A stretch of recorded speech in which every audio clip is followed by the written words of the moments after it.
bem, voltamos com o nosso Gazeta Entrevista. O programa é também um oferecimento muito especial da Recol Pharma, a sua drogaria. Recol Pharma tem um atendimento que você merece e todos os medicamentos que você precisa, com preços espetaculares, preços de fábrica. É só conferir na tabela da ABC Pharma, que está ali, lá na Recol Pharma, para você conferir os preços. Se precisar, é só pedir pelo telefone, o 3224-1260, diz que entrega mais rápido da cidade. Tá aí agora aí, ó, no seu vídeo, ó. 3224-1260 é o telefone da Recol Pharma, a sua drogaria. Estou batendo um papo com o doutor Emilson Brasil, advogado de alguns dos réus arrolados aí no processo da Operação Delivery. Doutor Emilson, no bloco anterior, o senhor falava de um documento que o senhor tem aí. Veja só. A respeito dessa questão da competência que o juízo da Vara da Infância e da Juventude teria para pedir a prisão de crimes praticados por adultos contra crianças e adolescentes. O advogado está se prendendo aqui, obviamente, no aspecto legal, no aspecto jurídico, para defender seus clientes. Mas vamos lá. Veja só. Que argumento o senhor tem aí? Veja só. Quem diz que a Vara da Infância e da Juventude não é competente não sou eu.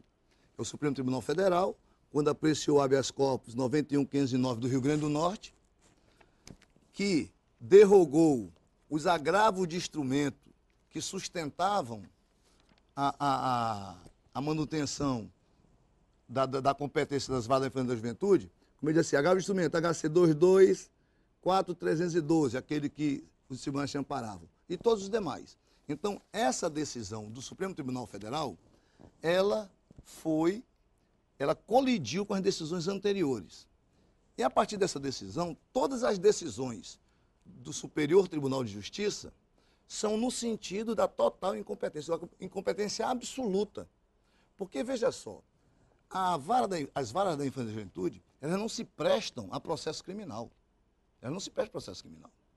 Porque o menor não responde a processo criminal. Tem toda a legislação do ECA. Do ECA. E que é uma legislação específica. Sem contar que o rol da competência da Vara da Infância e da Juventude está estabelecido no artigo 148 do ECA. Olha só, E não contempla esse julgamento de crimes cometidos por adulto, crimes sexuais cometidos por adulto contra menores. Hoje existem quantos réus presos? 6? Tem 6, 7 presos. 6 ou 7 presos? 7 presos. É a prisão preventiva ou a temporária? Preventiva. Preventiva, muito bem. Dos 6 réus presos, digamos 6 ou 7, um foi solto por excesso de prazo. Isso, o Tiago. Foi o Tiago. A lei determina que o inquérito policial seja concluído em 10 dias. Isso. E esse inquérito, no caso do réu preso, foi ultrapassado. Por que só o Tiago foi solto? Veja só, é o sentimento da Câmara, né? Naquele momento a Câmara entendeu que deveria soltar. E depois a Câmara também entendeu, fundamentadamente, de que não deveria soltar, porque entendeu presentes os requisitos autorizadores da prisão preventiva. E quais são esses requisitos que autorizam a prisão preventiva? Veja só, agora foi inserido o artigo 20 da Lei Maria da Penha, que é a ordem pública, a ordem econômica, garantia da aplicação da lei penal e medidas protetivas, né? E garantia da instituição criminal e aplicação da lei penal. Perfeito. Né, que são 5 hoje. E o tribunal, a Câmara Criminal, entendeu que estavam presentes. E eu respeito a posição da Câmara. Eu respeito. Porque ali você está julgando o entendimento do julgador. Né? E que é uma questão nesse caso também particular. Esse caso, a incompetência é em razão da matéria. Em razão da matéria. Exato. Ou seja, essa matéria não pode ser apreciada pela Vara da Infância e da Juventude. Eu tenho uma pergunta aqui da dona Conceição Oliveira, que diz o seguinte: doutor Emilson, menino, agora abre aqui, isso. Doutor Emilson, por ser um senhor octogenário, o senhor Adálio não deveria obter algum sursis para ser solto, porque já se trata de um senhor de 80 anos? A lei prevê isso? É a pergunta da internauta. Não, veja só, não. Ele é imputável. Ele é imputável normalmente. Então, agora, o que eu digo é o seguinte. Eu, particularmente, apesar de já ter sido vencido nesse meu argumento por 2 vezes na Câmara Criminal, e respeito a decisão da Câmara, eu não vejo justa causa para isso. Eu não vejo justa causa, tá? Porque eu não sei qual é o risco que o seu Adálio coloca à sociedade, coloca a instrução criminal em livrado solto para responder à ação penal que é movida pelo Estado contra ele. Tem mais uma pergunta aqui. Willamis França. Boa noite, Alain. Boa noite, doutor Emilson. Vou ser bem direto quanto à minha pergunta. Essa operação, no seu entendimento, tem alguma ligação política? Faço-lhe essa pergunta pelo fato de, algum tempo atrás, na Assembleia Legislativa, ter sido levantada uma CPI da pedofilia, que teve a participação, inclusive, da doutora Joana D'Arc, uma das testemunhas de acusação, que não deu em nada, porque só agora 2 empresários foram denunciados. Aproveitando a oportunidade, que temos somente aqui no Gazeta Entrevista, obrigado, Williams. Gostaria de saber do senhor por que outros nomes não foram tornados públicos. Tem peixe grande neste cardume, doutor? Não, eu não posso falar... Duas coisas, né? Primeira pergunta, sobre o aspecto político, que ele citou, inclusive, a CPI da pedofilia que acabou em pizza na Assembleia. Vamos por partes. Tem aspecto político? Não, eu não vejo assim. Eu não vejo assim. Eu vou dizer uma coisa para ti, Alain, e para o telespectador. O Ministério Público e o delegado que responde pela DECO são pessoas que eu tenho na mais alta conta. O doutor Danilo Lovisaro grande promotor. É um homem ímpar. O Newton, o delegado, apesar de jovem, ímpar. Não existe nenhuma coisa. O que existe é o entendimento deles. E eu nem discuto aqui a qualidade da investigação. Eu não discuto nada. O que eu estou questionando é que a autoridade judiciária que autorizou as interceptações telefônicas, que resultou nessa ação penal, ela é incompetente para decidir nesse sentido. Mas a prova é uma prova robusta. O senhor já teve, da outra vez que eu conversei com o senhor disse que não tinha ouvido as interceptações. Ouviu as interceptações? Não ouvi, porque essas interceptações são nulas. Mas a justiça não determinou que são nulas ainda. Mas vão ser nulas. O senhor está lutando para isso? Não vão ser nulas. Olha. E se não for, doutor? Mas deixa eu lhe dizer. E se a justiça disser não? As interpretações valem? Deixa eu dizer uma coisa. Até aqui se discutia uma questão de que se existia ou não os requisitos autorizadores de prisão preventiva. Aqui não se discute mais isso nesse habeas corpus. O que se discute é se a vara da infância e da juventude tem competência para processar e julgar essas pessoas. É o que se discute. E ao meu sentir... Mas a competência não pode ser repassada para outra vara ou até para a própria Câmara Criminal? Não, a Câmara Criminal não pode, porque é juízo de primeiro grau. Certo. Eu até acho que se poderia fazer isso. Se poderia. E aí não resolve o problema dos seus clientes? Não, nós vamos discutir agora se as provas são válidas ou não.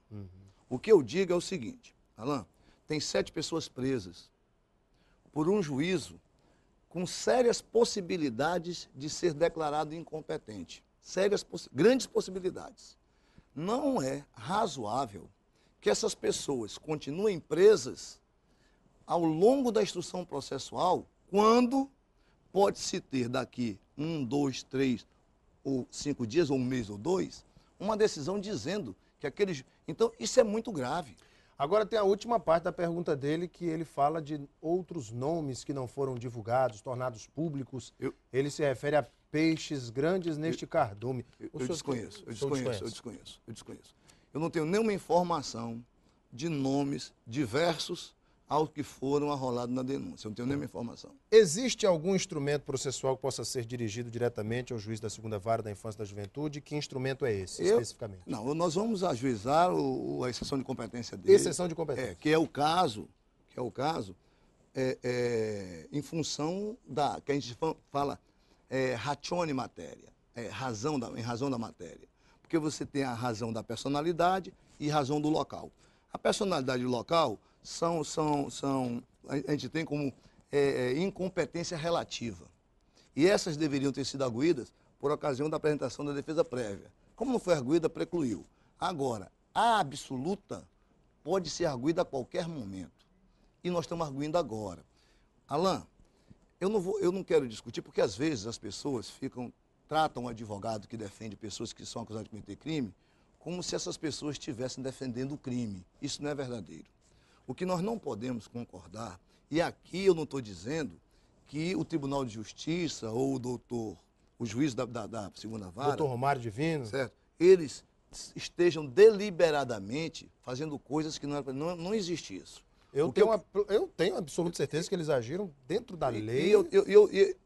Totalmente. Em função até do ordenamento jurídico anterior. Que lhes dava essa competência. E o STF não tinham se posicionado de forma definitiva. Agora, tanto a Câmara Criminal como o nosso tribunal, ele é composto de pessoas da mais alta qualidade. Não seria eu quem iria tentar macular ou execrar a honorabilidade e a competência dessas pessoas? Agora, o que eu ressalvo é que nós estamos discutindo aqui a legalidade. Eu disse na entrevista que eu vim aqui a outra vez, eu disse para você e para o telespectador, que a injustiça cometida a um é uma ameaça para todos. Todas as pessoas acusadas em processo administrativo ou judicial, eles têm que ser acusadas sob a égide da legalidade. Nós não podemos justiçar. Nós estamos num mundo e num Estado democrático do direito. E, para você ter uma ideia, nós temos que inquirir as pessoas e não fazer inquisição. Aqui não é tribunal de inquisição. Gente, infelizmente nosso tempo está estourado. Eu tive aqui o prazer de bater um papo com o doutor Emilson Brasil, advogado, que fala um pouco desse processo, também apresenta seus argumentos, ele que defende os réus e que a gente espera que a lei e a justiça sejam feitas. Doutor Emilson Brasil, muito obrigado pela sua vinda. Sucesso. Muito obrigado. Muito obrigado pela sua vinda. Agradeço a oportunidade. Para vocês de casa que nos deram a honra da audiência, muito obrigado pelo seu carinho, pela sua participação conosco, também pelas redes sociais. Um beijo a todos, fiquem com Deus no coração e até amanhã.